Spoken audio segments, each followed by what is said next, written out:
live streamed right now. Welcome to the Thursday night online open mic. It is my favorite night of the week here at the New York Poets Cafe. March has begun. Happy Women's Month to all the women and all the humans that love us. We started it off beautifully here at the cafe. Last night was Beatniks night, and it was our very first Wow Women Orator Wednesday, which will continue as a monthly series, the first Wednesday of every month. So now we have the Beatniks online and Wow on site. Yeah, and last night, we were acknowledging the passing of Pedro Pietri, El Reverendo, who passed away in 2004. And we heard from El Reverendo's son, Spiro Pietri, last night performing his father's work and speaking about performing his father's work since he was a little kid and what losing his father was like back in 2004. It was personal, it was vulnerable, it was touching. My son also performed for the very first time here at the cafe, Kelson, and it was his birthday yesterday, 24 years old. After having run around at the cafe for his whole childhood, he performed for the very first time. So it was about legacy last night, and you can watch it on YouTube and catch my friend Messiah El Bay, as well as Jesus Papoleto Melendez, who performed. Papoleto now is like the New Yorican uncle. He was Pedro Pietri's best friend and was there when he passed. And he will begin hosting in April a Saturday afternoon storytelling open mic called Encyclopedia Botanica, where students of all ages and seniors of all ages can come and share their stories together. Stay tuned for that. I believe that's going to be April 2nd. It's going to be the first Saturday of every month starting in April. Many people think that I am the first woman executive director of the cafe, but actually I follow in the footsteps of Carmen Pietri, who was Pedro Pietri's sister. And she was the executive director for many years while I was coming up in the poetry world. So I wanted to acknowledge Carmen, who is also in heaven, who has also transitioned. And, I was told yesterday that by their niece, Marina, that, that she knew Carmen would be happy that I was in this position right now.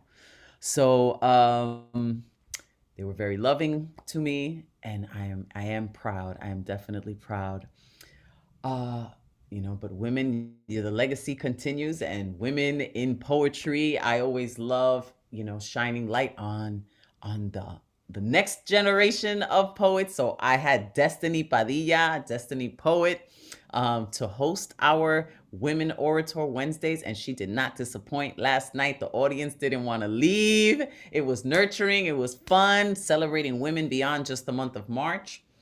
I'm excited also about this Saturday because it is our hybrid event hosted by our online Monday night host, Advocate of Words, who will also be hosting all of the other Wednesday night open mics on site here at the cafe. So Advocate of Words is going to be hosting all the other Wednesdays other than the first Wednesday of every month. We've added that to the calendar, as well as our first karaoke after party hosted by our own Paul Con Queso directly after the hybrid event here at the cafe. So come through this Saturday. It is going to be lit.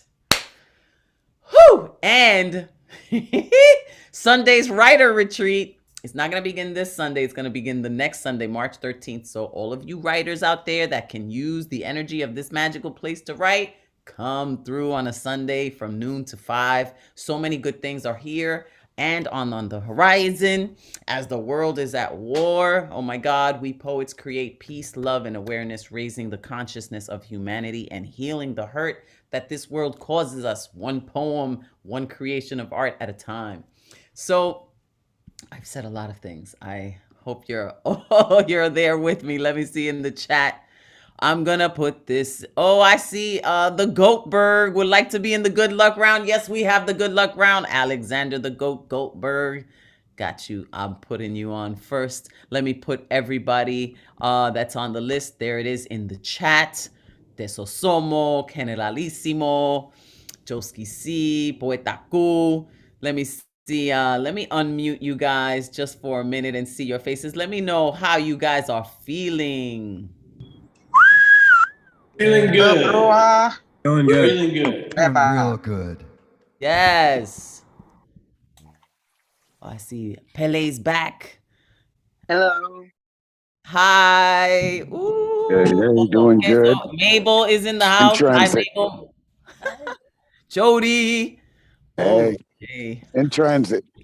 In transit. All Aren't we right. all? Poetry in motion. We'll take it. Okay, let Exactly. me see here. Let me mute now again and go back to what else I had wanted to say. Okay, everybody. There's 20 open micers tonight. If you want to be added to the good luck round, the way Alexander the Goat Goldberg has just been added, let me know. Hit me up in the chat. Everyone has 4 minutes max tonight. If you got some new shit, let me know. We will yell new shit. If it's some old shit, semi-old shit, whatever shit it is, you let us know. We will support you in that shit. If it's your first time ever, let me know, and I will induct you into the Pandemic Poet Society by singing you the Pop the Cherry song. Only if you'd like, because consent matters. Yes. So Thursday night is notorious because just about anything goes. All styles are welcome. We welcome the strange over the mundane any day. Poetry, music, monologues, comedy, even dance. All that good stuff. Thank you to our sponsors. National Endowment for the Arts, Council on the Arts, New York City Department of Cultural Affairs, Amazon Literary Partnership, New York Community Trust. And if you would like to make a donation, nuyorican.org/contribute. I am going to be bringing my one-woman show From Poor to Rico here to the cafe on April 8th with Anthony Carrillo, the master percussionist and co-writer and musical director of From Puerto Rico. It is going to be a fundraiser for the Nuyorican Poets Cafe. 100% of the proceeds are going to go to fix the roof and towards the programming. So you can buy a ticket now in advance or just donate directly. It's tax deductible. Okay, now I have said it all. That's it. I'm done. Now we are going to get into it. My peoples. So excited. I'm not going to lie. I've been exhausted, but I did nap today. I did take a nap. I've been working hard, but when you do this, woo, the excitement. Let's see what's good, Profesor Tesosomok. Hi there. Can you hear me? Yes, I All right. can. How are you? I'm good. We have story today. Okay. Ready? Yes. Buford Benally at 8/24/19 on March 3rd, 2021, the code was called. Buford M. Benally, Dene man, husband, Hastin, father, Shishe, and grandfather, Shinali, started his journey to the Milky Way, Yekidus, Dahi, no longer the trail of tears, but the trail of stars. While no longer the practice of mourning the dead, the ash body on a horse and heading as far north as possible, where the horse was slaughtered and both were buried in a fellowship towards the light in the night sky. Desma Benally was his wife of 22 years, sad and in disbelief, looking at the white eraser board with the crash cart timeline.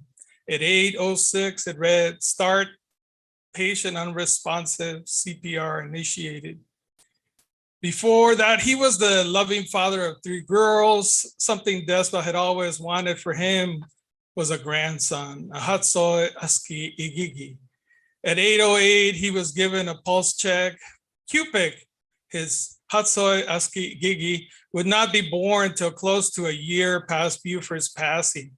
But he would have to wait till the age of 4, past the 4 years of the Ned tradition of not naming the dead. At 8:09, he was given his first milligram of epinephrine. At 8:10 and 8:11, he was given 1 amp of bicarb each time. Something Dessa was not totally in line since she was originally from Chebok, Alaska, a federally recognized Yupik village with a population of 951 in 2020. At age 1249, he was given a second 1 milligram of epinephrine. They had been married for 22 years. After spending a week working Despa in close quarters, he asked her to be his girlfriend, and 6 months later, he asked her to marry him. At age 15, with a failure to show a repeatable pulse, a central line was placed to the right femoral with 1 amp of dextrose and a third 1 amp epinephrine. Despa was very angry that she couldn't mourn Buford openly. The Dene saw death as a natural part of life. Grief or mourning was akin to blasphemy. The grandmothers, the Shimasini, suggested that the creator had made a mistake when deciding it was time for someone's life to end. And on that point, Despa was in agreement. At age 16, no pulse. At 1849, fourth 1 milligram epinephrine given. At age 19, amiodarone and antiarrhythmic given. She had chosen to marry him in the traditional way in Navajo land on her grandmother's Hogan. The name medicine man. Into a culture with a good deal of respect for the power of spoken language. Speaking about Buford's death and other negative subjects was taboo and might attract death. At 8:20, normal saline was started. At 8:21, his ETCO2 was 11, which should have been a 90. Despa could not bring herself to act out to the act of not choosing to speak about Buford, even if it was a form of veneration or respect to a degree. The Dene tradition taught that it was more disrespectful to speak of the dead because doing so would interfere with their journey to the afterlife. At 8:21, he was given 1 more milligram of epinephrine. At 8:22, no pulse detected. She did not want her daughters, her granddaughters, and Cupid to be shadowed by Buford's Shindi. A Shindi is a spirit that remains after a person has died. For Despa, it was all of a sudden. Even though his test for COVID-19 had come back negative, she had to accept that if Buford had become sick, it was his time. At 8:24, no pulse. At 8:24:19, code was called. Tesosomok. May the spirit of Buford rest in peace. I saw that you got emotional, and thank you so much for, well, your vulnerability, and I feel you. Thank you, Professor. Are you okay? Thank you all. Yeah, I'm good. It's hard. Sending you love. Oh, sending you so much love, Professor.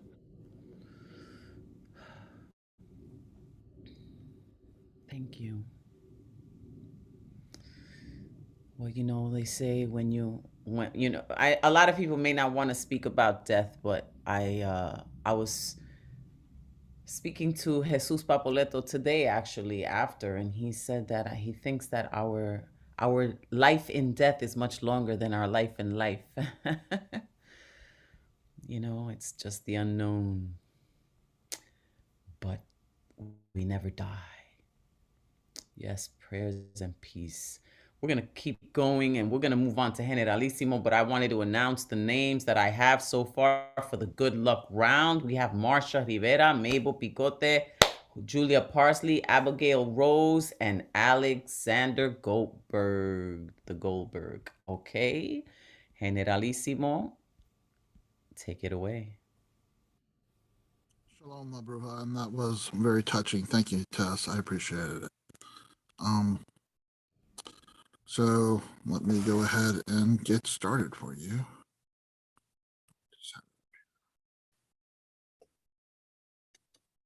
Okay, the first poem is called I did in Amanda Villanueva's workshop on the first of this month. She has one that she does the first of every month, and everyone should check it out. This is called The Time Mama Necessity Dropped Baby Forgiveness Off at the Firehouse. I believed I had forgiven you, but I never told you I forgave you. I never forgave myself for not giving myself a modicum of pleasure by not telling you I forgave you. I practiced what I'd say to you in the mirror. I told you why I was forgiving you because you have no idea you hurt me. I had put you behind me. I moved on. Yet the mention of your name raises my blood pressure to the point I have to fight the need to go on a verbal diatribe, so I have to drive somewhere far enough away to exorcise the diatribe from my vocal cords. You might not be the worst thing that happened to me, but you are the story I tell myself when I meet someone with all the red flags you possessed, yet to shed their glitter and reveal all that delicious, shiny candy apple red. You are the candy apple Snow White's stepmother handed me on the Halloween we met. I cannot forgive you if you are incapable of comprehending how you poisoned me. And I am okay with the fact that due to ingesting your poison and surviving, I might have diminished your toxicity by the modicum of closure I have achieved, realizing forgiving you is not necessary for me to move forward. The next poem is called Why I Have Three Sets of Keys and Only One Voice. Some people have naturally louder voices. Others feel it necessary to scream to be heard. There have been times the more I yelled, the more invisible I became. There have been times I lingered into visibility that were wholly uneventful. The words "I didn't realize you were there" became my validation for existence, and existence hanging on by a thread. My definition of validation was all about how strong the thread was. Sometimes the thread was made of fishing line. The problem with fishing line is its superior tensile strength will prevent it from snapping, but it wears against delicate textiles and slices through them. When that happens, my psyche feels as if it is a fish caught by a novice fisherman who rips the fish's lip while removing the hook, making a bloody mess. At 55 years old, I found cadence from my poetry that serves as a watermark made of sweat-hued Sharpie ink. But when I choose to converse with another human, my voice leads me on a very unforgiving leash. I have heard about people who have found their voices, but my voice always finds me despite not being at a loss for words. And one more quickie, which I did in Nick Paleologos's workshop, Why Poets Get the Best Deals on Megaphones. When I get accused of turning a microphone into a megaphone, it's usually because my internal volume control is defective. I am a terrible whisperer. I cannot read lips or lip sync talk so someone else can read my lips. I doubt I would make it very far on RuPaul's Drag Race as Ms. Irina Mezzanina. But sometimes people read a message in my poetry that never existed in my thought process, as if my subconscious activated its megaphone without my consent. As a victim of non-consensual subconscious poetic megaphone activation syndrome, I can tell all other NPS-MAS victims they can be survivors by realizing that the subconscious of every poet has a megaphone that gets flipped on whenever the poet picks up a pen. Gracias, everyone. And we are so lucky to have you as the executive director of Nuyo Miss La Bruja. You are gonna just make the whole world a difference for this place. And make it more accessible to more people. So that's why they knew they had to put you in that position.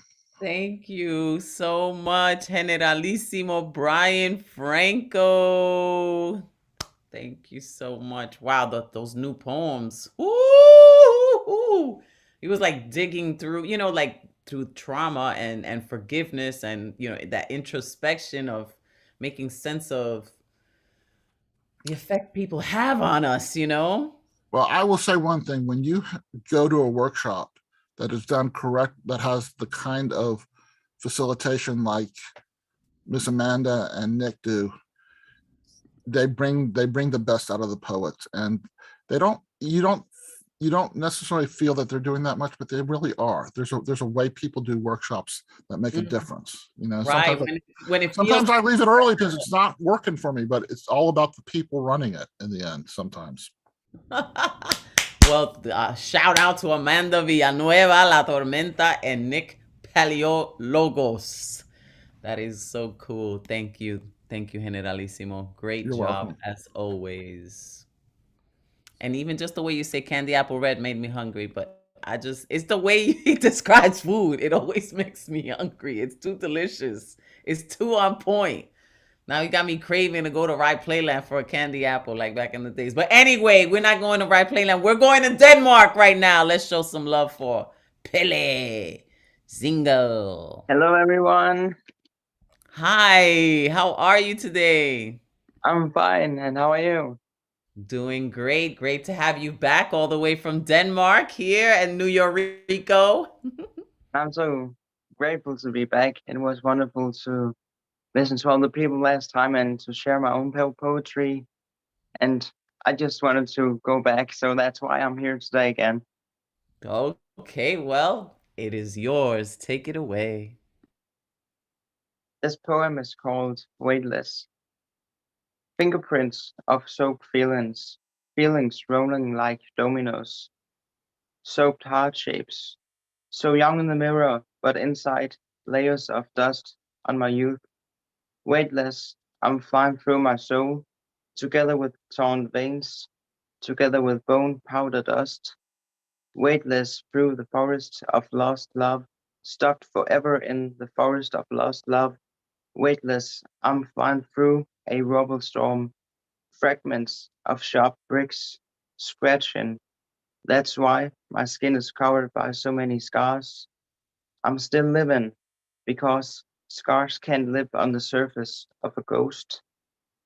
The thorns in my heart will forever be dark, broken, hard coal, never turn into diamonds. Even the pressure is so intense. The thorns are no chameleons, can't turn into the sunbeams on a glorious morning sky. Lifeguards of divine oxygen, lifelines in lighthouse lights. Keep on fighting, keep on breathing, exhaling rubbles, inhaling skylines. Thank you. Ooh, beautifully done. Thank you. Ooh, thank you. Oh my God, I know the pain of the love lost, but how it is we still find inspiration in the small little things in life is just so important in our recovery and finding, the love within ourselves. I listen to YouTube, a lot of things on YouTube, and there is such a thing as self-love deficit. And a lot of us suffer from self-love deficit. We don't even realize that we behave out of these ways. So it's so important to cultivate that love of ourself, that unconditional love of self. And so, Pele, may you feel that unconditional love for yourself and continue creating such beautiful poetry out of that pain. Thank you. I keep on writing from the pain. That I think that if you're having pain inside, mentally or physical, it's like it creates the good poetry. I agree. Well, thank you so much. We're going to keep it moving, keep it grooving. Thank you for joining us yet again, all the way from Denmark here in New York. So, one of our mainstays, the way that Advocate of Words says, is Joski C. Joski C. Hola, Bruja. Hola, Joski. It's wonderful to see you. Oh, always a pleasure to see you. And I see you got your guitar today. I'm excited. Yeah, I brought the strings. How much time per slot? Could you remind me? Give me a good 4. A good 4. All right. So I've been writing this song over the past couple of weeks, and this is for teachers. They're in a tough place now. There's all these efforts at censorship and all of it. So this is called Uncomfortable.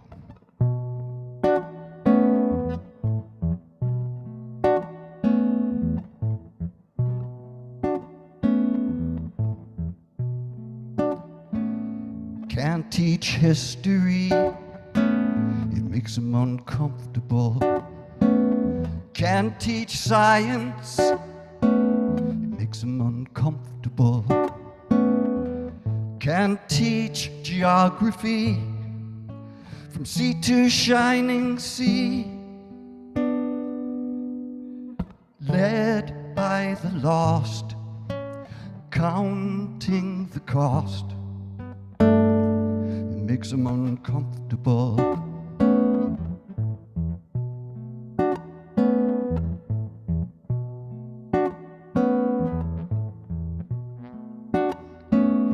Can't teach climate, it makes them uncomfortable. Can't teach about heat, it makes them uncomfortable. Can't teach about the cold, frozen hearts of old.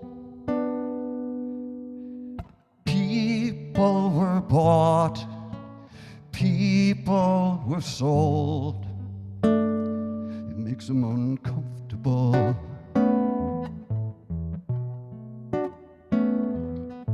Switch off the lights, turn off the car, in the dark between the stars. Led by the lost, counting the cost, it makes them uncomfortable.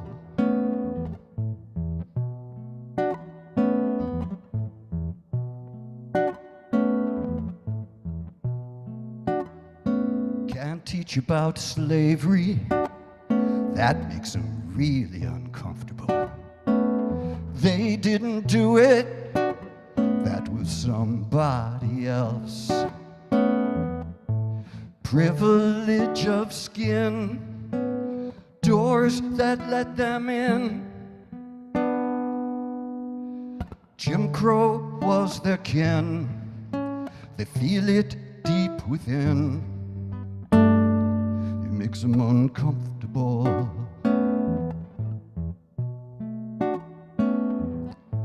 Switch off the lights, turn off the car, in the dark between the stars.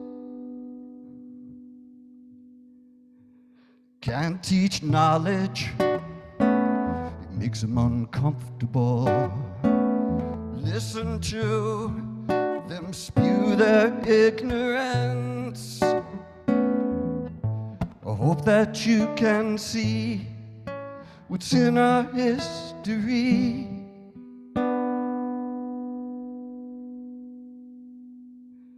Makes them uncomfortable.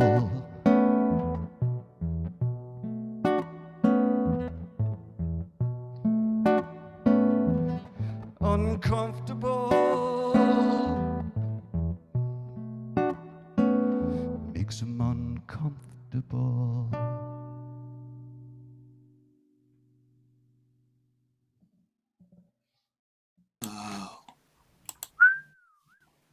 Oh, nicely done. Yes, Joski. Nicely done. Wow. Beautifully, beautifully done, Joski C, making people uncomfortable with the truth. My God. So incredibly, like, wow. Joski C always manages to really, put his fingers on the pulse of, what matters and just bring it out in song. Thank you, Joski C. Okay.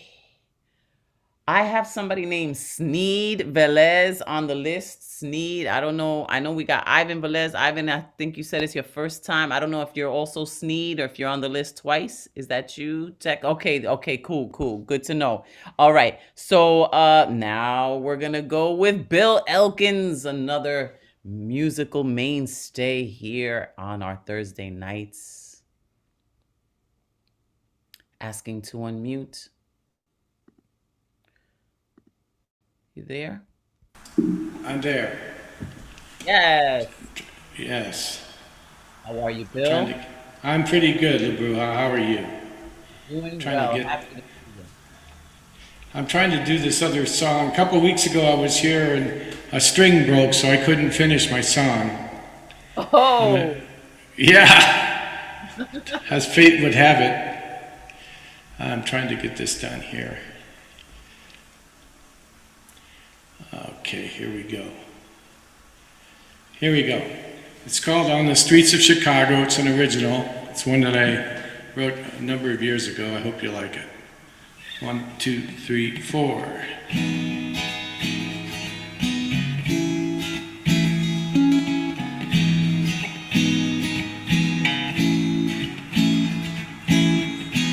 You and I, we are lovers. You and I, best friend. We tread water in our stormy psychosexual sea.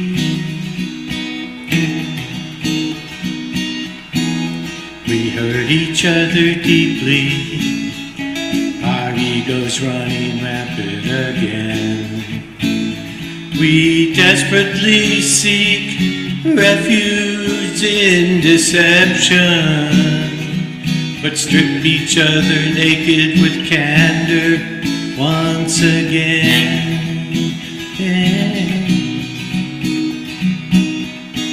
Wistful memories of sweet affection, enshrouded by tears. We heal each other through our tender touch and embrace.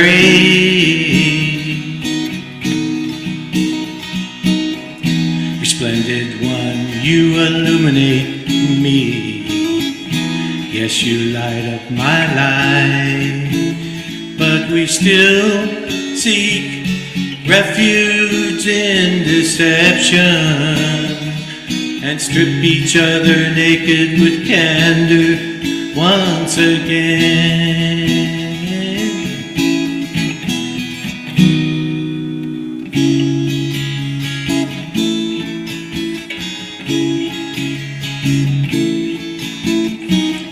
Do do do do do.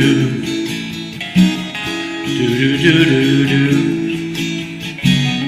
Do do do do do.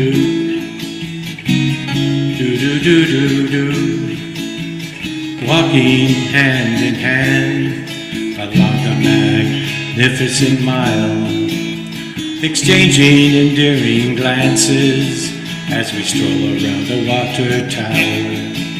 We laugh at our distorted reflection at Millennium Park and kiss while pedal boating at Lincoln Park Lagoon. We fell in love on the streets of Chicago on a warm summer Lake Michigan night. We fell in love on the streets of Chicago on a bright summer Lincoln Park day. We fell in love on the streets of Chicago, cruising along the Gold Coast on a sunny Midwestern day. La la la la la, la la la la la, la la la la la, la la la la la.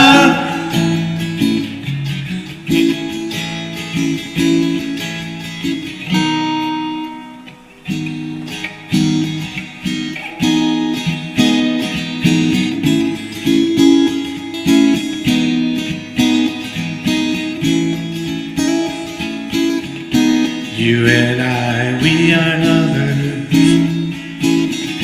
You and I, best friend.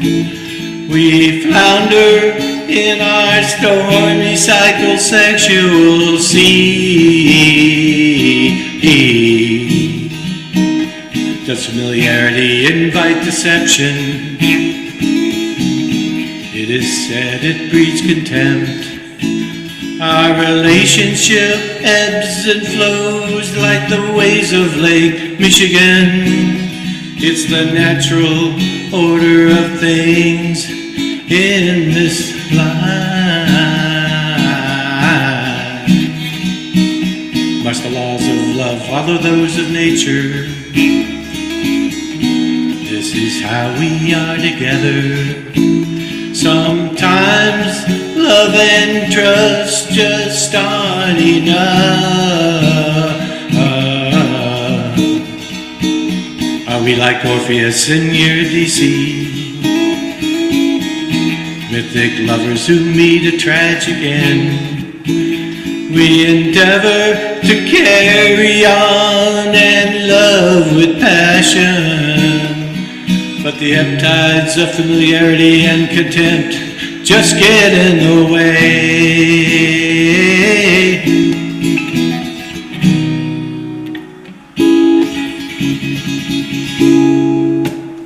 Thank you. Wow, Bill Elkins. Woo! Wow. Chi-Town. We fell in love in Chicago. Chi-Town. There should be a background track. Chi-Town. Chi-Town. Well, thank you so much for that original piece. I really enjoyed it. Thank you. Wow, I mean, like the changes, right? The progression, and then in the end, like it's like mad verbose, like what it was that got in the way. I don't know what exact words he used, but they were like some some big vocabulary words. That was dope. Thank you so much. All right, now let's keep it going, keep it flowing. Ron Frankler Thompson is next. He's been co-producing shows here at the cafe, as well as helping me name the Good Luck Round. I'm trying to unmute there. There you have two accounts here. I see Thompson and Frankler. I'm testing my other connection for Saturday, doing some tech testing. Oh, you're already on the job. Look at you. I'm already on the job. Talking about on the job, you are amazing. It's only your second month of being the executive director, and already all these amazing changes and additions. I'm looking at the New Rican Poets Cafe's calendar, and there is a new, exciting, recurring weekly program almost every day of the week. And La Bruja, I shouldn't have favorites, but I'm going to repeat what you already advertised at the beginning. This Saturday, March 5th, first at 7 p.m., hybrid open mic hosted by Advocate of Words. And yes, I happen to be assistant producing in the tech booth in the cafe. And then right thereafter, 9:30 p.m., Mr. Paul Concasso will debut and host karaoke at the cafe. I'm his co-producer. We had a very productive prep meeting this morning, and all I can say, I'm excited for this weekend. So everyone in the audience, if you don't yet have plans for Saturday, please come to the cafe, East 3rd Street in Manhattan. $10 will get you into the door for both events. You cannot beat that price. And there's a bar where you can buy drinks. And I'll put the info in the chat. And if you're not in New York City, join us online via Zoom for only $5. And you can even sign up to sing. And follow Paul on his social media. He already put the info in the chat. I'll put it as well again, and we'll add the info to my social media as well. So thank you, Paul. Thank you, La Bruja. Thank you, Advocate, for this opportunity. All right, I have two short pieces. They're not poems per se. Maybe I will call them observations. The first one is about war and peace, the current situation in Europe. When communists and anti-communists fought in Vietnam in the 1960s, the US fought along in that questionable war thousands of miles away, nowhere close to America. When Iraq invaded Kuwait in the 90s, the US was quick to help that country to fight back in the Gulf War. After terrorists terrorized our country on 9/11 in 2001, it didn't take us long to fight the bad guys in both Iraq and Afghanistan. But when a tyrant of a big country invaded Ukraine last week, our government seemingly appears to be just sitting back. Yeah, sanctions are there, but they seem to do very little while Putin is laughing on his end, continuing to roll the tanks. Knowing that the West is too cowardly to send in their militaries, he continues to wage war. And then all the prayers for Ukraine I heard in the last days, they kind of remind me of the prayers and thoughts we usually hear for victims of mass shootings here in the United States. Do those prayers really eliminate the enemy? Is it that easy? I'm pretty sure the West will wake up when Putin marches forward into other countries. Let's be honest, Ukraine is probably just the start for him. And maybe then our government will wake up. And then we will all need prayers for ourselves. And that's the first one. And the second and last one is in honor of March, Women's History Month. Margaret Thatcher, first female Prime Minister of the UK. Angela Merkel, first female Chancellor of Germany, my home country, for a whopping 16 years, the most powerful woman in the world at that time. Kamala Harris, the first female Vice President of the United States. Ketanji Brown Jackson, nominated by the President for Supreme Court, if confirmed, will be only the 5th woman and first black woman to follow the hundreds of men who have served there so far. Caridad De La Luz, aka La Bruja, becoming the interim executive and second female director, as she told us today, of the New Rican Poets Cafe. It's about time. If all those men in the 1500s and 1600s didn't believe that good witches one modern day will be powerful women in leadership positions, they certainly got it wrong. Hillary Clinton, first female president of the United States. Oops, sorry, sadly not. I guess in some aspects the US is still far behind the rest of the world. But I know we will catch up soon. Happy Women's History Month. Let's celebrate our women. That's it. Woo! Ron! Wow. Thank you so much for that. Both poems. I mean, oof. Gosh, so many layers. I don't even know. I want to like sift through them all, but thank you. So sweet. And I really appreciate the shout out. We appreciate you. You're making history, and I'm glad you told, because I too thought you were the first female executive. So it's so good to hear a little bit history. What we saw in Beatniks yesterday certainly was history as well. So thank you for continuing your leadership and bringing us all these exciting programs, including Saturday, where we'll see each other. Oh, yes, we will. Thank you, Ron. I look forward to seeing you working hard in the booth and making it run smoothly. Ron makes it run smoothly. Thank you, Ron. Yeah, Saturday's going to be super exciting. Okay, and speaking of exciting, the man who likes to excite the senses with his sensual poetry, Ed, the fireman foreman. Hi everyone, is everyone ready for a blazing, scorching sun? Bring it, shine on. Sure, shine on and strong all day long. This piece is actually inspired by our incredible erotic queen, Marissa. So I said this piece on Monday night, so she wanted me to say it right now. So just warning you, this disclaimer alert, don't want your little ones to hurt. I'm warning you, please don't gas or curse. Okay, this is called Velvet Pony.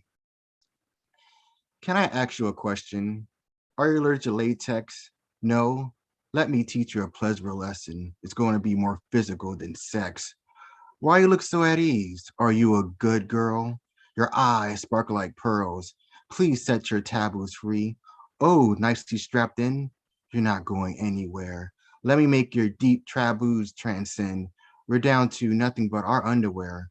Your outfit feels tightly snug. Good. It's supposed to feel that way. In the end, you'll be more antsy than any bug. Enough. Are you ready for some spank and whip play? The safety word is banana. Here, put on your ball gag. It's going to be hotter than the savannah. Do you want a collar or a tag? Now, get on all fours on the floor. That's right. 1, 2, 3. I can hear your dripping mouth beg for more. Your chest and cave making a mini C. You want me to pinch your nips? You're breathing so fast and hard. I can see the thrills coming from your lips. That's right. Let down that boring guard. Oh, our moan's going higher and higher. I'm just squeeze your nips, settle down. Your ultimate pleasure is my desire. You're making so many dripping and panting sounds. You want me to spank you? Such a naughty girl. I'll beat your buns nicely red or blue. Anything to make your toes curl. Do you want the ruler or do you want the hand? Nod twice for yes, nod once for no. You want the ruler? I understand. Anything to make your butt extra gusto. I spank, you kept shaking. You were lost in the pleasurable days. Your moans sound like singing. Your buns are nicely glazed. Ready for the quick whip? You're bouncing more like a yo-yo. I think the one eyelashes are going to stick. Your back is high, yet your head is low. I whip you over, over, and over. You dance in complete delight. I'm not going any slower. I'm whipping you all my might. Am I getting warmer yet? The sweat going across your face. You look so calm and peaceful, but so wet. You're stuck in ultimate sexual grace. You're drenched in complete euphoria from your head to your toe. We're not done. I need to ride. I'm going to ride and spank you to another tomorrow. That's right. Narrow your back and arch your behind. That's right. Quicker, quicker, quicker. Your eyes going pale like snow. Here comes the kicking finisher. There we go. Look how you shake and melt and glow. This rodeo isn't quite done. We rode exhausted underneath the naked sun. We had so much satisfaction and fun. Too bad time seems to run. We were 2 feet off the ground, our minds stuck in a state of sexual bliss. The songbirds made jolly sounds. Let's move for a kiss in the ebony abyss. Thank you. Okay. Ed the fireman foreman doesn't disappoint, heating it up. Marissa, it's all your fault. Thank you, Ed the fireman foreman. Well, ball gag and all. I think that's the first time I heard a poem with ball gag in it. Okay. Kyla Tukaya, I wrote you something in the message. I know that you have to go, but I'm asking if you want to go after Rosalind Diaz through her big brown eyes. Hey, Bruja. Hi. How are you? I am doing well. How are you doing? I'm good. I just wrote some new shit for us tonight. Ooh, new shit. Yeah, it's called Trivial Things. So I'm going to jump right into it. It goes like this. Some days loss of any kind is not an option for me. I'm talking even the inconsequential kind, like misplacing my favorite pen, my keys, or my favorite pair of jeans, frontal lobe sending warnings to my body, not separating non-emergencies from catastrophes. Is it anxiety if I know I'm overreacting? Expert advice is try exercising. Does dodging triggers count? Wait, that doesn't burn calories, but it feels just as exhausting. The most trivial inconveniences can sometimes hover over me. Where the fuck is my pen, my keys, and my favorite pair of jeans? Brain says, not a big deal. Brain also says everything has to be perfect, just as I planned. Perfect. Brain says, where the fuck is my favorite pen, my keys, and my favorite pair of jeans? Something as simple as a red light not turning green fast enough for me can get in the way for me. All that's left is the hope someone is fluent in this body language, you know, flushed face, nail biting, fidgeting. All that's left is the hope that one day it won't bother me that I misplaced my pen, my keys, and my jeans. Therapist says, sounds like generalized anxiety. Brain says, no shit. Voice says, no shit. And just like that, we finally agreed on something. End poem. Oh. Thank you. Thank you. Through her big brown eyes, Lady Lotus, Rosalind Diaz. Wow. There's kind of like a theme going, like that looking in and acknowledging, the trauma, what Doing it's the work, done. Bruja. Doing the work. Doing that work, that shadow work. Boo. Great for you. Thank you. And all of the beautiful poetry that comes out of sifting through those layers of pain and darkness, and healing is on the other side. You did that. You did that. Oh, true. Thank you. Thank you. Okay, so Kyla Tukaya Garcia asked to give up her slot because she can't stay late. So we're gonna just move her up because Sneed Velez was on the list twice. So we're just gonna put her in there, ladies and gentlemen. Show some love for Kyla Garcia Tukaya. That means star in Taino. Thank you, Bruja, for moving. Hi. Hi. Hello, poets. Hello, family. Hello. How are you tonight?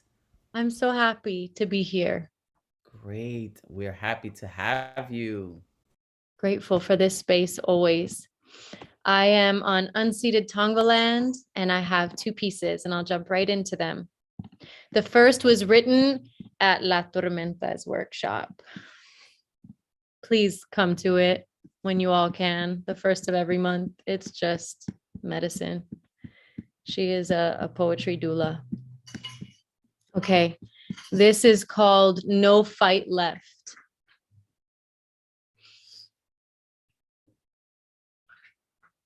I ended my 20s in a Great Depression. A sequined dress befitting a flapper deflated on the floor of my closet as the water rose up above my ears. Only mermaids swim in tears. I didn't try to fight my way to the surface. The flapper drowned, dancing away her sorrows, my body at the club, my spirit at the bottom of the pavement, like a Wall Street broker who lost everything and nothing. I thought I lost everything when I lost one person, lover, partner, friend, offed himself in my story's end. Not really.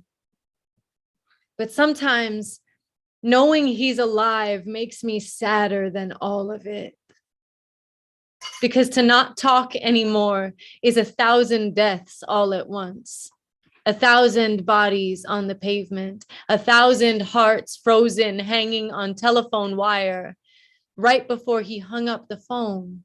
6 years gone, like some unfinished poem. Cut my bob, give me my pearls and cigarettes. I'll watch the sunrise to Josephine Baker. Completely untethered. I never felt more grounded than in those days when I was spinning off the edge of the earth. When a part of you dies in another, the only thing left is rebirth. And this second piece is called Biyaba and Shibi, Pure Love. And my dog is providing a soundtrack with her collar on her. She's looking at me like, I stopped. Don't call me out. Okay, I love you, Millie. This is Biyaba and Shibi.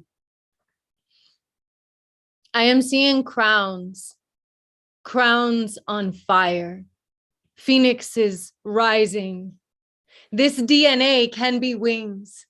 When the chains break, flowers grow from the ashes.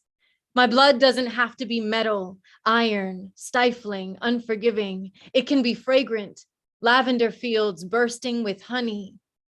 When we collaborate, when we make peace with the wars being fought in our bloodlines, make peace with ourselves, our ancestors, the genetic code can transform from chains to flames to honeycomb sweetly intertwined, kintsugi hearts. Who needs gold? The parts that were broken can be filled in with honey. Kill the queen, the ghost of the queen. Replace her with a new story. Her crown is every part they stole. Her heart beats again through me. And these family blemishes shine with new life, new light. I am not who I was before. My grandmother heals through my hands. I make new choices that heal her. Heal them all, backwards and forwards. I am the fourth. If it takes 4 generations to heal one act of violence, I can heal them. I break all curses. In my dreams, I am unbreakable. In my softness, I alchemize stone into honey. Ha home, family. Woo! Tukaya! Yes, that is true. Ooh, my goodness. Look at all the love in the chat. Yo, so many bars, so many quotables in your work. And thank you always for your beautiful heart and your wisdom. Love it. Love it. Ah, Love it. Love you. Love all of us together. Rising. yes. Mucho amor, hermana. Once again, give it up for Tukaya. Wow. I'm gonna have to watch this episode and listen to that poem again. Okay, let's see what's good with Jody Summers. You there, Jody? All right, now I am. Okay. Can you see me? Hey, yes, Can you we hear see me? you. We hear you. Good to see you. I think it was last week you gave us a choice between poems. Yep. What you got today?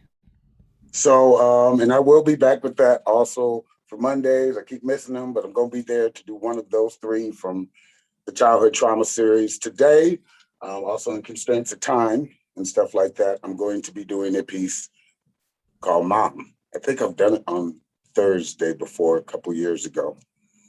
But it is the spoken piece to this, which is called Heartbroken and stuff like that. So,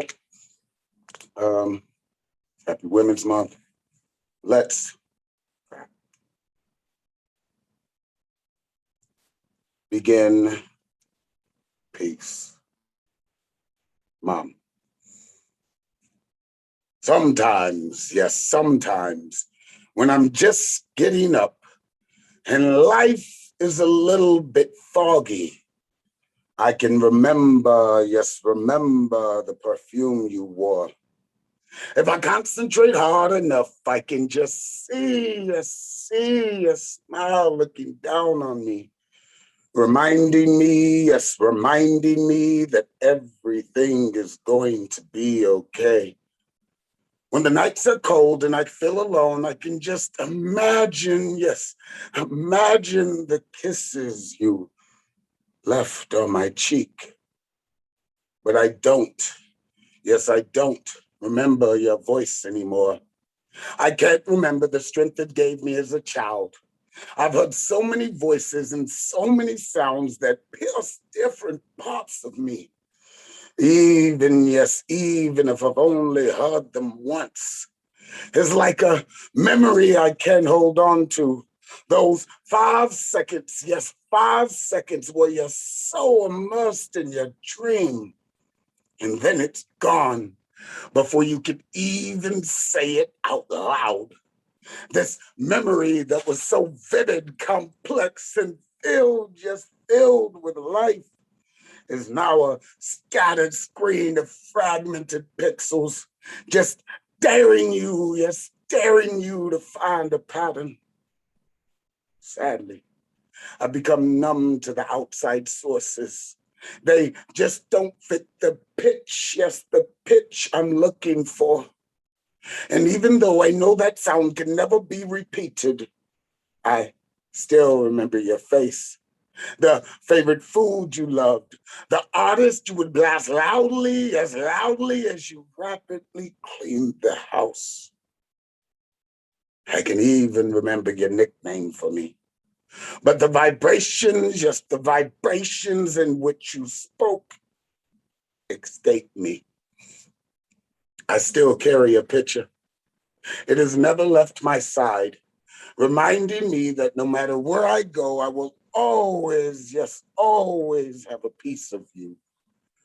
A recorded piece of history of the woman, yes, the woman that gave me life, which I shall keep with me, yes, keep with me until the day that I die. And even when my heart feels like giving up, I can look at my wallet, where the most valuable, yes, valuable piece of parchment I own is a picture of you and me. Love you, Mom. Miss you, Mom. It's not poetry. It's the thoughts, yes, the thoughts in my head that I only tell the people who care. In peace. Woo! And we do care. That was beautiful. Wow. Oh my goodness. Jody Summers. Shout out Toledo, Ohio. Shout out to your show, your success, all the beautiful poets that I've been hearing over the past couple of weeks that's helped me get through some stuff I can't even talk about publicly. You guys help a lot. Oh man, that makes me feel so full, to know that, and that, you could share a work like that with us. Thank you so much. You're welcome. I'll leave my contact in the inbox thingies. Okay, Jody Summers. Thank you. Thank you. Oof. So powerful. I mean, the mother is a layered thing, boy. Like, not everyone has like a healed mom. Like recently, I think on Monday, I was doing a meditation. I was in the cafe and I was meditating on my mother's shame that I still feel inside of me. Because sometimes I wake up feeling like what I have to do to fix what's wrong. And I'm like, there's nothing wrong. And I'm like, why do I feel that? And I know that it's my mother's shame. I could, it comes in different ways when they express themselves. And I just meditated on that and felt it like lifting off of me. Like, this is not my shame. This is my mother's shame. I carry this and I'm trying to heal this, for both of us. It's a lot. Well, Ivan Velez is next. And apparently Ivan said it's the first time for Ivan. Yeah. Yeah? Hi, I'm Ivan Velez, and I went back in the 90s. I used to go to the New York Poets Cafe and sit in the back. I would almost write my name on the book, and then I would just change my mind. But this is like, it had to happen at some point. Wow, that's amazing that you chose to do this. So, okay, Yeah. my next question, I don't know, do you know what my next question is? I don't know, but I don't know how do I follow Jody. That was amazing. But yeah, I'm sorry. No, I don't. Well, I sing the Pop the Cherry song too. If you want me to sing the Yes, please do. Okay, Ivan, this is so exciting. A poet is about to be born, and we going to pop the cherry, baby. Pop the cherry, baby. Pop the cherry, baby. Pop the cherry, baby. Pop. Ladies and gentlemen, for the very first time ever, Ivan Velez. Thank you. So this is kind of going in the opposite direction of what Jody, in terms of, the type of, parents that raised you, so the actual title to my piece is called Fondness for the Monsters That Raised Me. The incongruity of all that is precious and repugnant suffocates the incontrovertible truth of my self-loathing. My drug. I sought purity and perfection in all that I coveted because the symmetry of my own canvas was intermittently interrupted. But what I needed was acceptance, I was looking for external, artificial affirmation. A lie. Because I was flawed. So I embraced this fatalistic freefall. She made me love her. The distortion of my blemishes found in chaos and emptiness a companion. I could wallow along indeterminately without justification, finding solace in exclaiming, "Go fuck yourselves" to anyone, and expose the phony lot of you with cleverly and articulately utterings of biting wit. She made me love her, meandering, exploiting, and disrupting while fraying the edges, skirting the boundaries for opportunities. No definitive lines, all blurred to disguise the mystery of a menacing force so powerful that it is self-doubt. Prowling, bottom feeding, slumming for love, she made me love her. Silent reflection in isolation may yield clarity but doesn't inspire contrition. Humility grows from shame. It's self-preservation. She made me love her. Love you. Love you. You show love, you get love. You show love, you get love. This callus is my mantra. You take love when you expose the broken skin of your wrists and say, "This is for you." Love you. Your self-hate disdained my gift and temporarily derailed the emergence of me. She made me love her, ratcheting up the irrational sense of urgency to rescue her, that her timeline supersedes mine, all shrouded in this false narrative that I want you to believe because I don't remember the truth behind the lie. That's it. Oh, Ivan Velez! Wow! Oh my God! Oh my God! Oh my God! That was so powerful! Ah!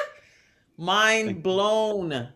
Oh my God! The way you articulated, just I felt the rage and then the vulnerability, like the sensitivity, like and making you love. Oh my God! Ivan, thank you for choosing us to be born with and to share that piece. Thank you so much. Thank you so much. Thank you. Thank you for having me. I appreciate it. You're a poet now. You already know it. Thank you. You're a poet. I hope to see you in person at the cafe where you can actually. I cannot wait. You can, right? Right? You could do this. You're gonna do this. You did this here. Yeah. You now your wings are just limitless. You're gonna fly. Thank you. Thank you, Ivan. Beautifully done. Beautifully done. That's what I'm talking about. Okay. Wow. Today, really, without saying a theme, you see the theme emerging, of this like going through, sifting through pain, trauma, and creating healing, self-awareness, very, very powerful. Okay. Now let's go to Japan with the one and only Poetaku.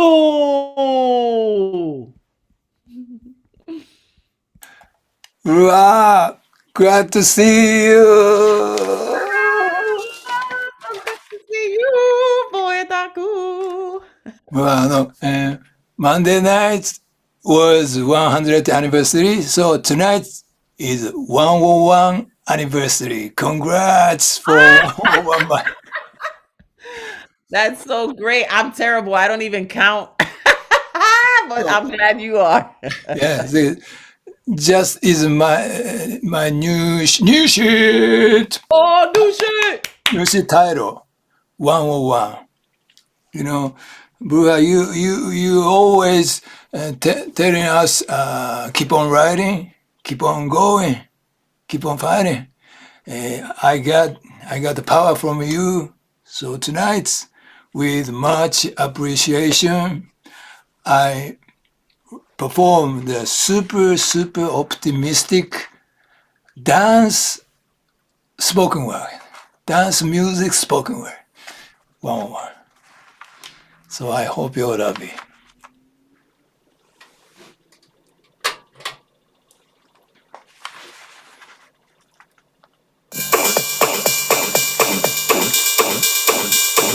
Oh, Bruja, where we go to preach? Oh, God, I'm going to Snapperanta. Oh, Bruja, I've ever heard that the Snapperantas are pretty wild. What if they insult and mock you? Oh, God, if they insult and mock me, I shall think them good people because they won't beat me with their fists. Because they won't beat me with their fists. If you fall 100 times, get up 101 times. Happiness is a simple thing. Oh, Puna, what if they beat you with their fists? Oh, Korama, they're good people because they won't beat me with their sticks. What if they hit you with their sticks? They're good people, they won't hurt me with their swords. What if they hurt you with their swords, Puna? They're good people, Korama, they won't kill me with their swords. They won't kill me with their swords. If you fall 100 times, get up 101 times. Happiness is a simple thing. What if they kill you with their swords, Muna? Oh, God, what could make me happier than die for the great Dharma that told me eternal life? Great Dharma that told me eternal life, eternal life. If you fall 100 times, get up 101 times. Happiness is a simple thing, How can I help you? This is 101. Oh, fire! Poetaku! Congrats 101, New York Farm and Bruja. Thank you. Thank you. Wow, that was brilliant. Woo! Love it. Man, those videos and just I'm glad that you stay creating and sharing your genius with us. It's our privilege, you know? Bruja mic is I could make a debut at the Bruja's mic, so I appreciate it. Thank you. Keep on writing, keep on fighting. Yeah. Yes. Great job. Keep on going. Fall down 100 times, get up 101. And 101 a lot of the time has to do with like classes like like poetry 101 is kind of like the basics of something, and it's just a basic rule of perseverance. Just keep doing it, keep going, no matter what. Consistency, it's just to be consistent. It makes such a difference. I think about all the times in my career, like coming up, in these 25 years, the times that I was invalidated or underestimated, and that was fine, like I didn't let it stop me, what people thought of me. And look, it pays off. It pays off. Oh, I see Thomas Connor just joined the room. Good, because I thought he was asking, but no, we're going to go to Julian Matthews in Malaysia because this is an international affair right here. This is how crazy it is. Open mics. Yo, it's worldwide. Julian Matthews, where are you? Can you hear me? Yes, I can. There you go. Let me pin you. Hi. Hi. How are you? Good. How's the audio? Because the people upstairs are renovating. It's okay. We hear you. So this is for the 8-year commemoration of the plane that went missing in Malaysia. 239 lives. They still haven't found the plane. They found pieces of the plane in South Africa and Madagascar and the Union Island. Wow. So this is called Hope. Hope is the cold metal hanger in my heart, where I hang the coat of all my warm memories of you, which I put on to feel your hug, your firm hands around me. Hope is the candle I light and relight in my mind, remembering all the ways I love you, all the ways you love me too. I keep the flame lit so I can still feel your yearning to come home, my burning longing for you to come home. Hope is the light I leave on all night, waiting for you to come. Hope is the kite on the high wind. I hold on to its unfurling string, unwilling to let go, even as you get smaller and smaller in the distance, in the lap of the blue, blue sky, merging with the fading light. Hope is stubbornly willing this precious line between us it will never, ever snap. Hope is the ship you last boarded, waving your goodbyes from the handrails. Hope is me waving right back at you, horrified. My arm hurting as it gets heavier and heavier, and you further and further with the passage of time. Hope is your silhouette on the horizon, bobbing on this sea of heartache. Hope is the salty tears I cry on nights like these that could fill the ocean between us. Hope is this piece of the broken plane I found at the beach that you may have brushed against lightly as you walk down the aisle. Hope is this honeycomb heart I hold in my trembling hands. Hope is placing my ear against it, cheek kissing shard, to listen to your last sweet message within. I dream again of you last night, like 1,000 dreams before. You grinned cheekily, your eyes smiling as you stepped through the front door. I asked you near the market, where have you been? And you reached out, pressed your palm against my chest, my beating heart, and replied calmly, softly, here, always here, my love. Hope is knowing that it's true. Hope is awakening to that thought. Hope is the only hope I know. And Julian Matthews, keeping that hope in poetry alive. Thank you so much for your poem. And wow, 8 years. Sending love and light to all those that are missing and sending light to your heart, Julian. Thank you so much for sharing. Thomas Connor is in the room. He just joined us. I don't know if he's ready to go, but we're gonna unmute him anyway. He knows how to adjust to sudden motions and stuff. I'm ready. My camera's been giving me some challenges, so I can't be on camera. Is that okay? Okay. All right, cool. The density of our existence plays as a reminder of our immutable reality, we contorting into a collection of lamentable moments, bearing colder with every sarcophagus interred. We are a collection of sound, a cacophony of bodies trying to move in silence, underground railroad sort of movement, avoiding these dirges written just for us because still dying for the blend of our shade, our epidermis castigated for the hue we chose not to have, and the times don't seem to be a-changing.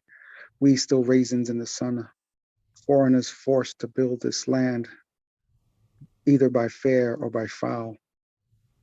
The eulogies of our final existence etched into a page 3 blurb. We are yesterday's news churned into today's horror.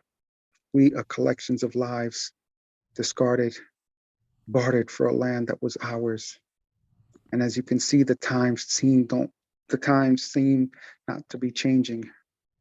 Our obituary narrative, a next kin blurb, like I said before, constantly vilifying our lives, easily done away with, like my homeboy on the corner as the coroner spilled his brains on the asphalt. Buried for the hue of his skin, as I stand and question when will it end. I guess no mercy for us, I guess. And Thomas Connor. Ooh. Wow. The obituary narrative. That was powerful. Thank you so much for being with us, for joining us and sharing that poem. thank you, thank you. Thank you. Okay, Catman Bill is up next. Let's see what's good with the Catman. Good evening, Bruja. How are you? Very well. Good to see you, Catman Bill. How you doing? I'm doing okay. In tribute to your new position, I want to give you the choice of whether you would like to hear me perform a sweet little folk song or dirty, disgusting shit. Oh no, the pressure. The pressure. Totally up to you. Don't judge me, but I want the hairball. Bring it on. Oh, okay. Let me get this out here. Now, I hear talk about our dirty, disgusting urges. I'm here to talk about our dirty, disgusting urges again. What else could be interesting? A sewing circle, right? Now, do you remember Hugo last week? Photobomb? I thought I was going to have them for competition. Wait, is that in the archives? Can we run it again? Nobody blushed because you're all dirty, disgusting, smutty people. That's why. Honey, look, honey, someone's getting a blowjob on Norican tonight. Pass me the popcorn, please. Well, so anyways, I was cleaning my 4-room flat a long, long time ago. It was a hot summer day that Sunday. I was sweating. A woman I barely knew called me. She said, "What are you doing?" I said, "I'm cleaning my apartment." She said, "Come over and fuck me." Now, that request just doesn't happen every day. I don't know why women like to do this with me, but I don't know. I don't want to question it. Even Mrs. Hennigan in 4th grade Catholic school, who caught me talking in class and for punishment put me under her desk. And in the dark, I looked up at her fat thighs opening and closing and wondered if I could reach up and touch her pussy and get away with it. Then I thought, and that happened, by the way, it really did. And there was a Mrs. Hennigan. Then I thought, well, what if she called the principal, Father Emmerling, and asked him, "Father, little Catman Bill just touched my pussy. What should I do?" And the father might respond, "Well, Mrs. Hennigan, you send little Catman right down to my office so I can put him under my desk." Oh. Back to the fuck request. I paused and said, "Let me take a quick shower." She said, "No, come over now." I was dirty and sweaty. I took a quick shower. As I've said before, some guys just think of one thing. Some guys. It's called unscheduled pussy call on a summer afternoon. What's wrong with this picture? The woman just happened to be horny that day. Do you know I've been cleaning my house ever since for the past 20 years on Sunday afternoons, waiting for the phone call to ring again?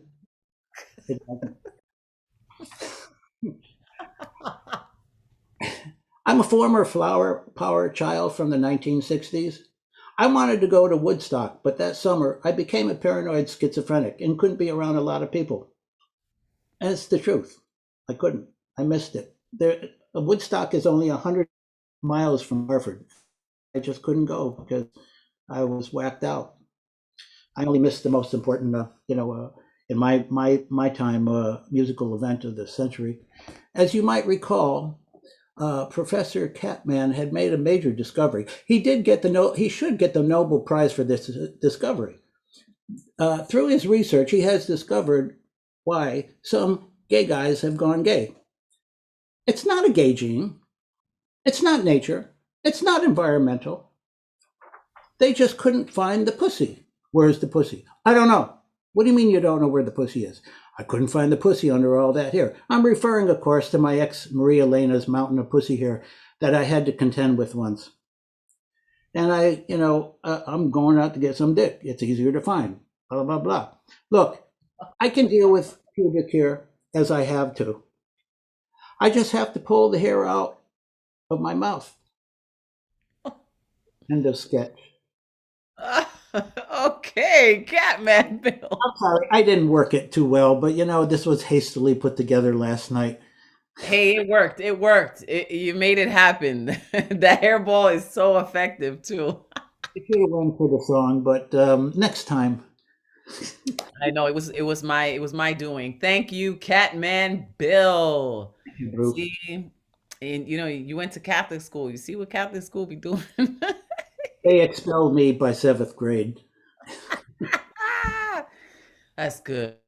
That's good. I'm glad that you have freedom. I'm glad that you have come a long way since your schizophrenic episodes. It really was. I mean, I had a breakdown, and I didn't seek any counseling or therapy, and I just knew that I was insane, and I knew that I had to eventually work it out. And over a couple of years, I did. Yeah. Well, thank you. I'm glad that you're with us. I'm glad that you could share those things. And, I appreciate the smut. I personally do. I go into, I like comedy. Well, you call it adult comedy. I know you call it adult comedy, and I call it dirty, disgusting smut. But we're appealing to the same audience. Tomato, tomato, tomato, tomato. Thank you, Catman Bill. Thank you so much. Okay, now let's see what's good with Vex Lex. Is Lex vexed or what? Slightly. Slightly vexed? Oh, Slightly Lex. Good to see you. Good to see you too, always. I'm gonna do 2 pieces. I think it's already been mentioned a couple times tonight, but I did these 2 pieces in Amanda Villanueva's workshop. So I'm just gonna go for it. So the first piece is called Unscripted. For as long as I could remember, I made sure to keep scripts handy, watched what I said, how I said it, and catered to my audience. I tried to anticipate people's reactions, but when they went off script, I would freeze and wonder why I even opened my mouth in the first place. I spoke only when the moment allowed for it, and there came a point when I would choke back my thoughts in order to keep the peace when a war raged within. Eventually, I found out that words could only be contained for so long. And to put them to good use, I put pen to paper, fingers to a keyboard, and let my words run rampant. I hope to eventually speak without fearing the consequences, speak without restrictions. I hope to embrace the voice that I was given. And my second piece is called No Way Home. I washed down resentment with tears from uneventful love affairs, berated myself for pouring into other people's glasses in the hopes that they would no longer feel parched, questioned my judgment, pondered over my alleged sanity, absolved others of their faults while throwing daggers into my already fragile sense of self. They always said no one can love you if you don't love yourself first. But what if the deeper you explored yourself, the more you unearthed something not worthy of love? I convinced myself that if they could not find something to hold on to, something that was appealing, then how could I ever find such a thing? Years went by and the cycle of lovers made it that much more obvious that I needed to collapse into my own arms. I was never my own home, left myself out in the cold. And I am more sorry than words could explain, than words could even define, because in time I thought I grew into someone I could truly love, but that person was there all along. I am just sorry that it took all of this to finally figure that out. Thank you. Wow. Vex, Lex, that self-love poetry. You know I'm here for it. So good to see you. Thank You you too, for sharing. always. Thank you for having me. Always. Powerful, powerful. Love it. Okay. Paul con queso para los necios. What's good, Paul bro? Lato. How you doing? I'm hype. I'm hype as fuck for Saturday.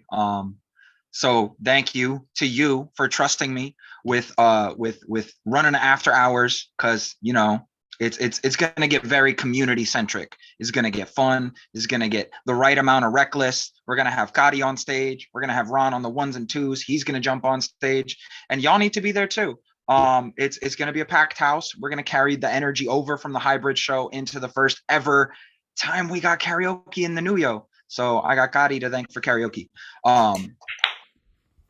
Thank you. And to be amongst the ranks of New Yo hosts now too is also like something that is just mind blowing to me. I didn't think possible 10 years ago when I stumbled into 12 years ago, the first time I stumbled into the New Yo as a little undergrad. I never thought I would be on that stage hosting something. But yeah, so much love. Please, all of y'all. I'm so excited. Please, all of y'all, check out the event page. I just put the link in the chat. Please, even if you can't join in person, join remotely. It's a $5 link to the Zoom. It's not going to be live streamed. It's not. I mean, the Zoom is going to be live streamed, but it's not going to be recorded or broadcast on YouTube or Facebook or anywhere else except live. So you either got to be in the building or you got to be on the Zoom. And Zoom folks are going to be performing too. So come through. All right, so I'm gonna get started. I have a really short poem and then a medium poem. This piece is a response to a piece of news today that broke, where they acquitted Breonna Taylor's murderer, the one cop that they actually pressed charges on, and it's called Tanka for Breonna. Injustice system proves not only dishonor in this acquittal, but shows badges hold more weight to them than Black innocence. All right. Secondly, I wanted to spit something that's not all bleak, and Storm God's in the building. Before I begin anything, sound from the underground, men who heal. I'm so excited. So in honor of one of my community members, Nathaniel Beck, he's not here tonight, but he once a long time ago he spit a poem and had this idea of love poems need love too. So that's the title and inspiration of this piece. I used to think that I wasn't fine enough, and I used to think that I wasn't wild enough, but I won't waste my time trying to figure out why you playing games. What's this all about? And I can't believe you're hurting me. I met your guy, what a difference. What you see in him, you ain't seeing me, but I guess it was all just make believe. Oh, love. It's a many dissected thing. Some debate it, demean it, meme it. Meanwhile, some exaggerate it in songs and poems and cheesy greeting cards. But will those things last beyond love? So many things I've got to tell you, but I'm afraid I don't know how. 'Cause there's a possibility that you'll look at me differently, love. Sometimes those who have faith in you go astray, like bullets in fray, like Cupid's bow, misaimed, like scattered thoughts of lost amour armor, dissipating like rain. Must be love on the brain, and it keeps cursing my name. Because love is neither unconditional nor absolute. If love is not good to you, you are not entitled to suffer slings and arrows of toxicity, breaking arms and scooping marrow from splintered bones, fist fighting with fire, pyromancing, understanding slow, dancing in a burning room. And the scaffold of its refuge turn ash too soon. Love is patient, it is kind, but it is not a doormat, dormant, codependent, or blind to signs, unable to smell the fumes of the kitchen range being gaslit. Love need not stay when you betray it with lust, greed, or gluttony. 'Cause when you love someone, you just don't treat them bad. Oh, how I feel so sad now that I wanna leave. See, no one should be kept in a love lockdown, a hostile Stockholm hostel with anyone they're unsure about. To me, no doubt it takes Herculean strength to up and leave when abuse masquerades as tough love. And to my true love, my Medusa, I just need you to know you stole me whole, restored my soul, no blue hued hubris, just a kiss to break spells and make human again, a beast turned prince as the petals fell from your two lips, perennials which bloomed and arched, led us to march into spring's sprint, a whole parade of body which doesn't part, love made in the shade of these jacaranda trees. We do whatever we want, go wherever we want, love however we want, it don't matter. This partnership, see, love when it's true, will apply lotion to your shoulders, will neosporin wounds without you asking it to, and hold you through the healing, not in spite of it. It will tell you you are enough and mean each vowel and consonant. Love will remind you to eat. It will fill you when hungry and lay beside you when full. Love will say you're beautiful, no matter status of menstruation, who paid on a date, and when you're both broke. Love will chill at home and binge shitty stuff on Netflix with you, just for the company. Love will tell you you're being an asshole, but only when necessary. Love will mirror the effort you give you effort. The mirror will love you, even when you don't quite have it in you to love yourself. And when the melancholy swells, love will echo affirmations to guide you through this winding maze of mirror and right and back into the wilderness. Reflections stretch into prisms projected, because love is our cosmos. It is how we build galaxies. Now look up at love's astronomy, scattered across the taxonomy of our astrological bodies, traced like chalk outlines in outer space long after we left behind celestial silhouettes, because love can stretch your capacity to handle both the difficult and the beautiful like cervix do. Love grows slow as fetus develops. Love isn't just feet to fuck, it wants cuddles after. And the next morning, love will make breakfast. And if it's not a good cook, love will pour some cereal. Love will make you aware you need new underwear, buy a few pairs with you, and not be scared to inhabit departments so far from their own. Love is urgent, but it is not times fool. Love is mundane. Love is effort every day. And when you're sick, love sticks with you. It is chicken soup and ginger root. Love's medicine will kiss you tender without a sense of hesitancy. Love doesn't have one shape or weight, height, gender, color, age, or whatever. When love is real, it will never have to let you know, but it will still let you know, because love is undeniable. And you should know that even love poems need love too. Oh, show that love poem some love, Paul con queso. Hope to see you Saturday, especially you, Cari. I'll see you there. Oh, I'll be there. Believe you me, I will be there. I'll probably be there before everybody else, actually. Setting the tone, the mood, all that good stuff, making sure the bar is right. And we got all the stocks, all the stuff stocked up. It's going to be so dope. Let me tell you, karaoke got me through so many depressing moments in my life. That's why I had to also, I had to co-sign this necessity for a karaoke open mic. I mean, straight up, there would be times that I felt like, really, really in low points. I mean, I have been suicidal at some points in my life, but attempted only one time. But karaoke, though, I would go feeling so depressed, feeling like the world was going to end. I would go to karaoke, and I would come out of karaoke after like a good 2-hour, 3-hour session of people just singing, just unabashedly, authentically themselves. And I'd be like, yo, what the hell was I thinking? Like, it would just make it all go away. So I really believe in karaoke. Saturday, I hope to see you there. Tanish is absent. Catherine is absent. So we're going to go into the good luck round. Let's start it off with Marsha Rivera. Good evening, La Bruja. Peace and blessings to everybody. Peace and blessings, Marsha. What's good? It's been wow. Brooklyn in the house, right? Yes, La Bruja. I'm from Brooklyn. I don't have a title for this one. Thank you for having me. I know we don't have much time. So without further ado, I refuse to own your imperfections. It's enough with my own. Why you hate me so? What is it you can't let go? The imprisonment, the hurt, to the core of the soul, always trying to rip my light to make it your own. Always a battle within self, can't accept what you behold, darkness of the soul, too far-fetched to comprehend. The world that lies within the world that exists with various dimensions and levels to ascension. Unfortunately, you hate me so because your hate for self leads to a dark road, reflection of the truth that lies where you can't deny or hide from you. You may never realize you've killed yourself for the hate you reflect. The hate you reflect, you lost the you once knew.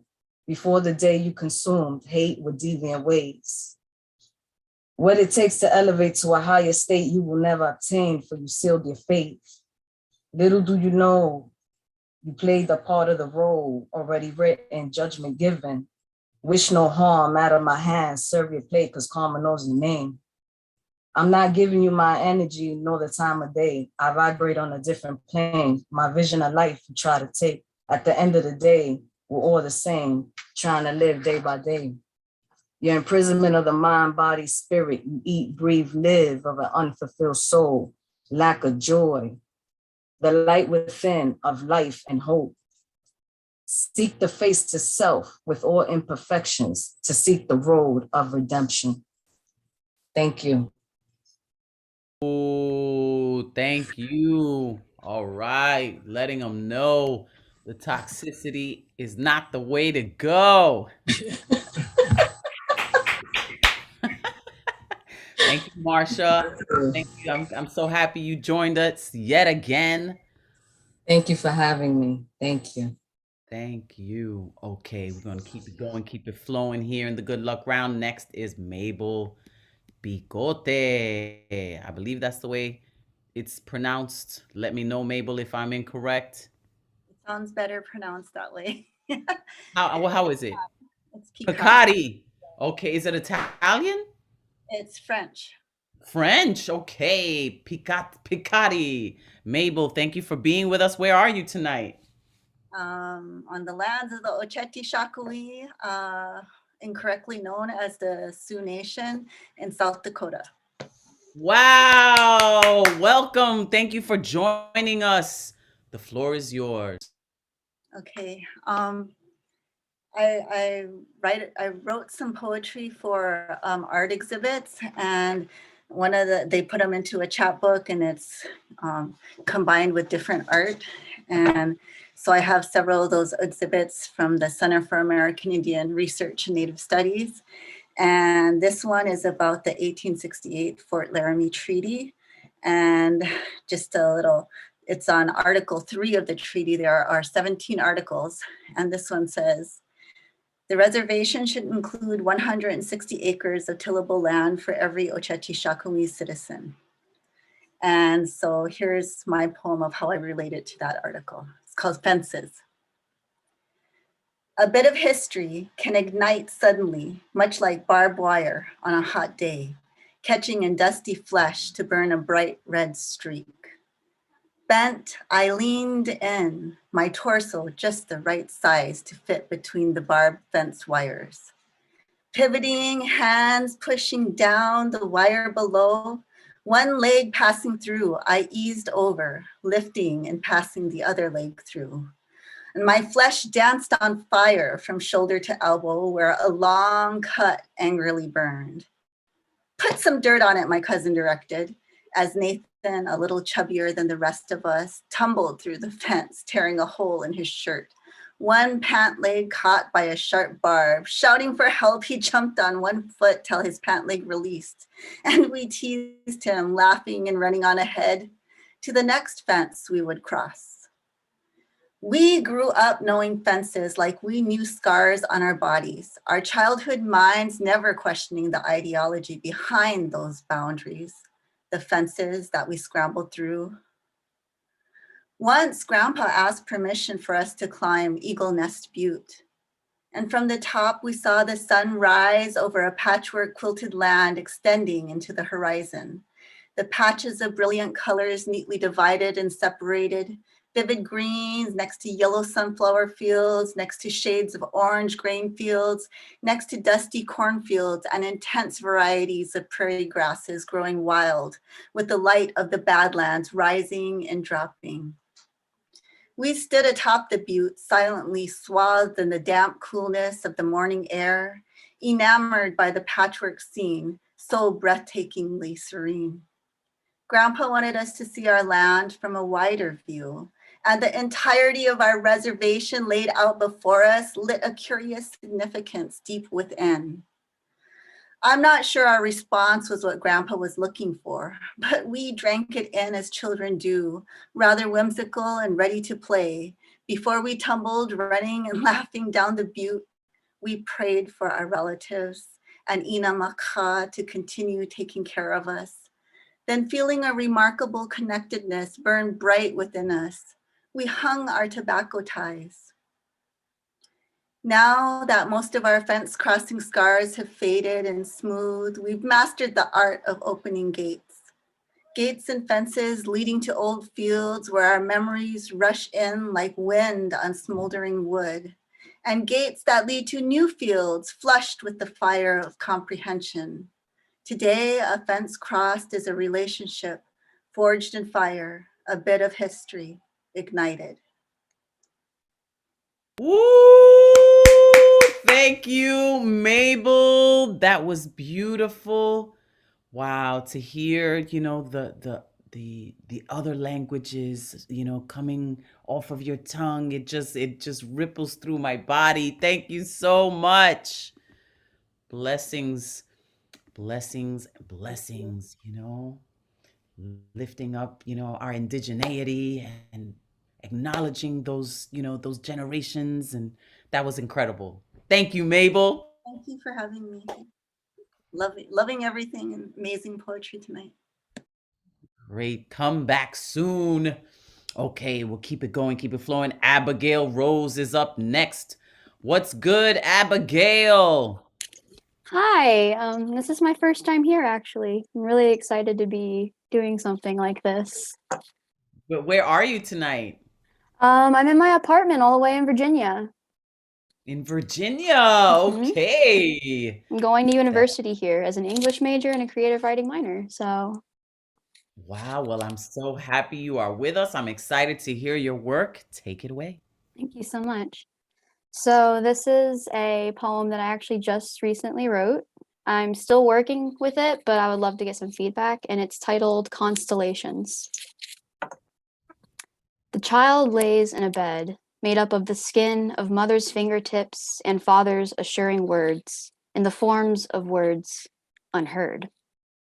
Yellow plastic stars and goose feathers protects them from parasites, of which they crafted with clumsy hands, nasty locution, and finger paints. The glint of irises reflecting candelabra bulbs, repellent for figures, with 1,000 faces and one voice, flitting through the dim bedrooms of war heroes and lost souls, kindred strangers. When the stained glass windows draw their curtains, the soul settles to sleep in the base of the skull, allowing its cadgers to descend, emerging from the purpurean gelatin beautifully, floating upon stolen incandescent wings. Alighting upon eyelashes, a proboscis unfurls from the lacuna, voracious, avaricious. Peaceably, it pierces the window panes, searching for the child's fortune, a sweet and endangered nectar, the prey of intimate torment.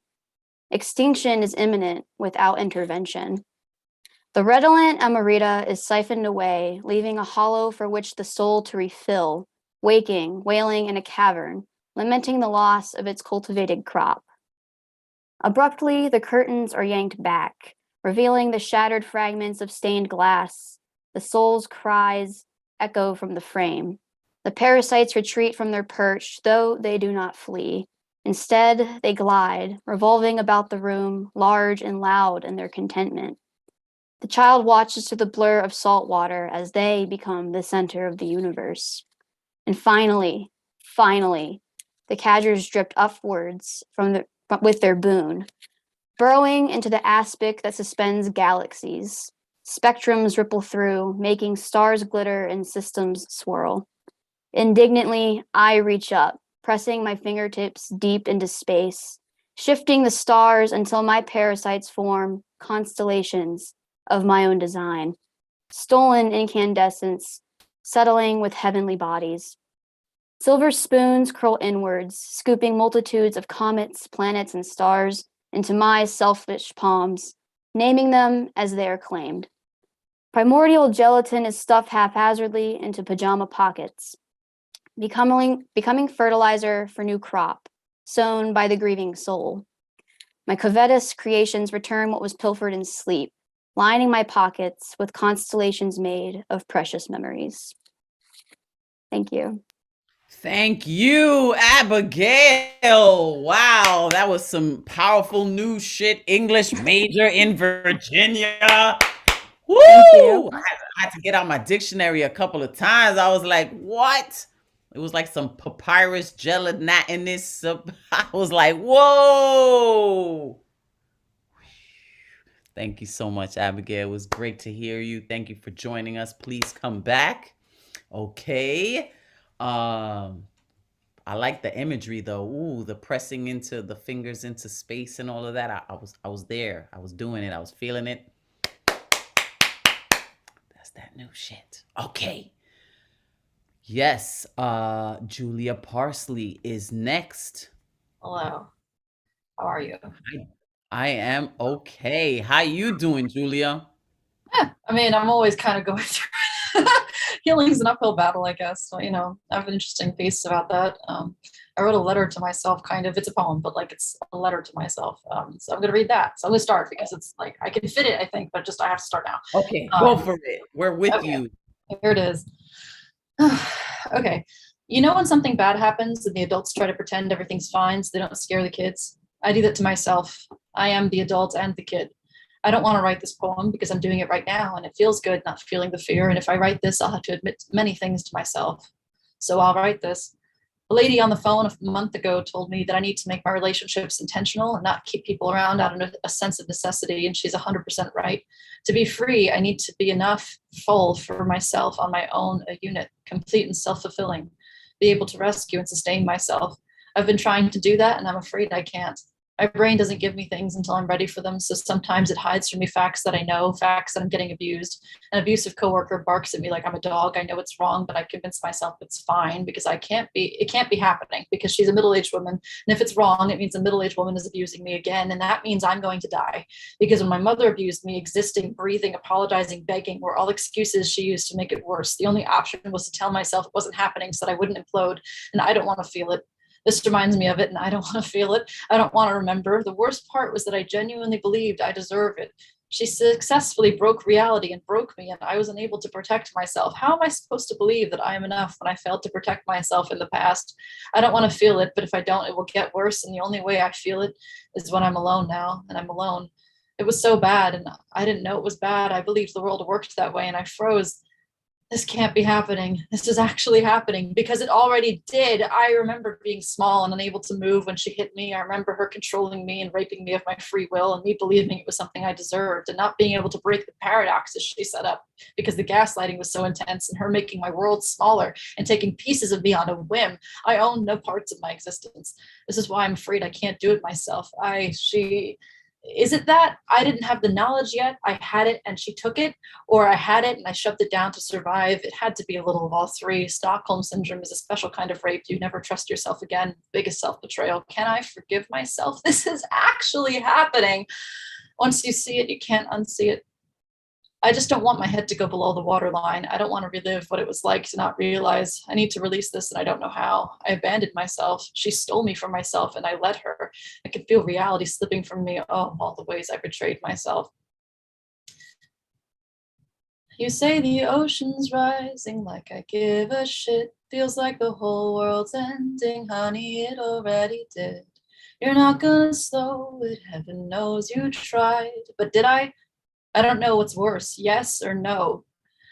You want to come back to me like a dejected lover after years of abuse and abandonment. I can't let you in. The love has died and shriveled up a long time ago. Now I have this hole I have to fill, and I'm trying to fill it with outside people who don't fit desperately, when the only person who fits it is you.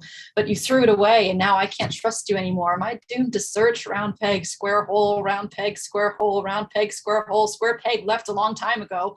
Fill yourself up sounded easy, but the worst relationship I have on earth is with myself in a new kind of way. I was supposed to give me unconditional love, but I fed me to the wolves daily, and I cannot forgive myself. I don't know how to rebuild the trust. I don't know how to rebuild trust. I never learned. I was raised by abusers who taught me that breaking trust is a danger sign that leads to total internal destruction from the people who broke your trust. So how do I forgive me for leaving me over and over? How do I forgive me when I treated me just as bad sometimes? I'm not sure how to repair it. How do you forgive yourself? Do you just... You see, I don't believe in forgiveness. I never did. I don't think it's a mistake, but maybe you have to make an exception for your own soul and paint yourself in the blood from your wounds. Yes, how do you forgive yourself? I don't think I can do it all in one shot. I treated me so bad, just like her. I did it for her. How does that make me different? It's not so easy as to walk in a door to fill that hole with myself. I have to be worthy of it. And I don't know how to apologize to myself and sit down and have this conversation with myself. I don't want myself to be forgiven. I reject myself, the me, and she cries and waits and cries, and I pause and float along, looking for a new me in others to fill the hole. Square peg, round hole, square peg. You say the ocean's rising like I give a shit. You say the whole world's ending, honey, it already did. You're not gonna slow it, heaven knows you tried. Got it good, now get inside. Looking up from underneath. Fractured moonlight on the sea.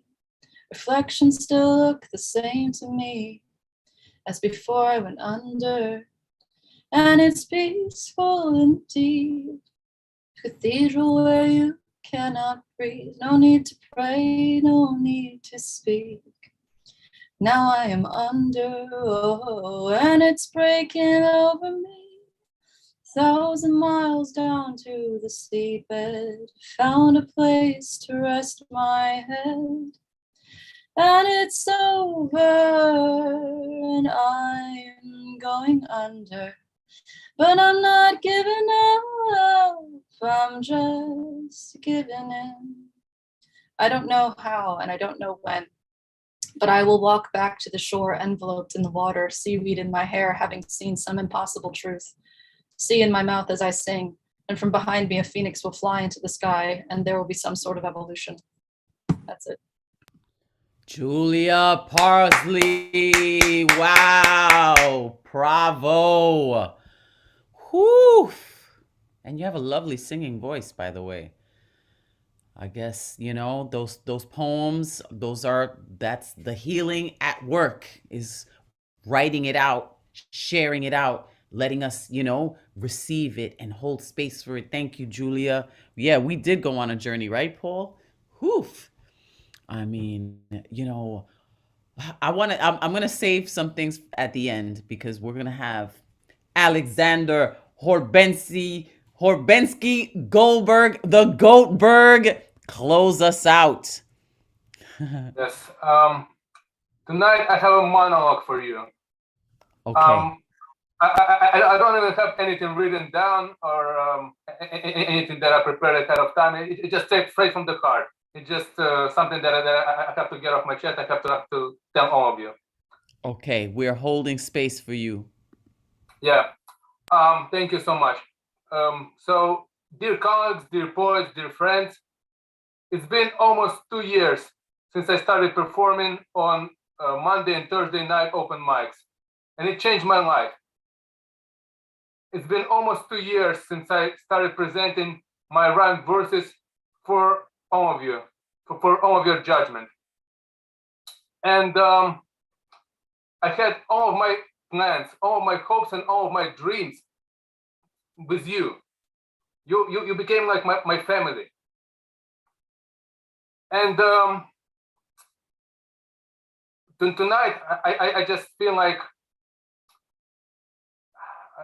I feel like I'm in shock, and I'm losing sleep the rhymes just don't come into my mind. And the reason for it is that Kremlin Kane, I cannot call him otherwise, started a fratricidal war with my homeland, with Ukraine, with its beautiful and benevolent people, and I love them so much. I have so many friends there, and my heart is breaking right now. And it's all because of the evil ambitions of one man.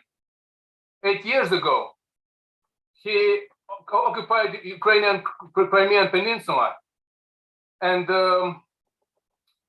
his approval skyrocketed. So he decided to do it again.